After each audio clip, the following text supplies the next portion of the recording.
field size. So today I will be talking about the size of the field, the battlefield of course, in Dynasty TCG. So in another video you may have heard that it was originally 3 by 2 and the units couldn't move, they still had range. And back then the game had its fundamental, mechanics. It felt good, but it didn't feel good enough. I played it at the Dice Cup in Nottingham with one of the employees there, and then I was obviously taking notes as we were playing, and I was feeling out how the game felt as I was doing it. And when I played, I was like, this is really cool, but it's really restricted. Your game is meant to make you feel like you're a general, you're commanding troops, but then you've got this tiny box that you're playing within. I didn't really think much about it during the time, and then once I put a little bit more effort in, I tried to expand it horizontally,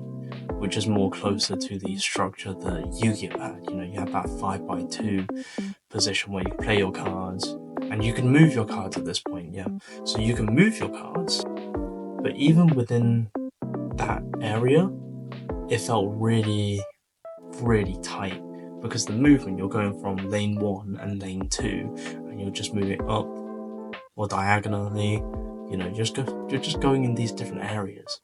You just go up and down, and even in uniting, so we had uniting during that time, having 2 units just didn't seem like enough. It didn't seem like, you're getting that real strong immersive feeling of being on that field. And obviously you guys will know that the original idea, you're this general on this battlefield, or you're on this grand strategy arena where you have this map, and then you can move your pieces on these maps, and you're really moving this piece here, you're moving that piece there. That's the feeling I wanted for people. That's why I decided that extra row, because having 3 rows, now this is very unseen normally in TCGs, but that wasn't really the thing that I was looking for. It was more so, now you have space.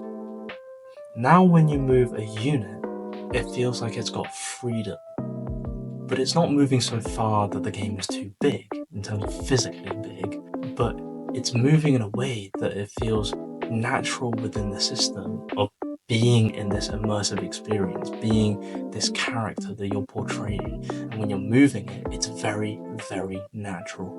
That was one of the key things, whilst I'm still making the game, and the thing back when I was making the game, because one, you can throw some rules together and they can work. The immersion and the experience that you give to players, the player experience, the UI, I really wanted that to feel good for people, even if it wasn't for people, for me, because I don't want to feel like a commander if I've only got 2 lanes or just 1 lane. I want to be able to utilize my entire field and actually play within this area where I feel really, really good. And I did try and experiment with doing 4 and then 5 at one point as well, and they were just too big, because at that point I might as well have been making a board game. But 3 was enough, because you're not deviating too far away from other TCG standards, where you've got a back row and a front row where you're attacking, and you have places to play spells or whatever.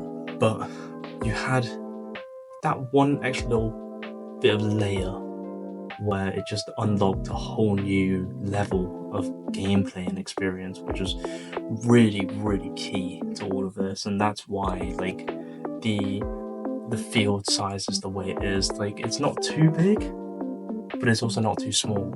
It's the perfect size for what we have right now, and I don't intend to increase the size at all. Again, hope you liked this video this week. All our special mentions right here. Thank you for supporting the game. Links all down below, and I'll catch you on the next one next week.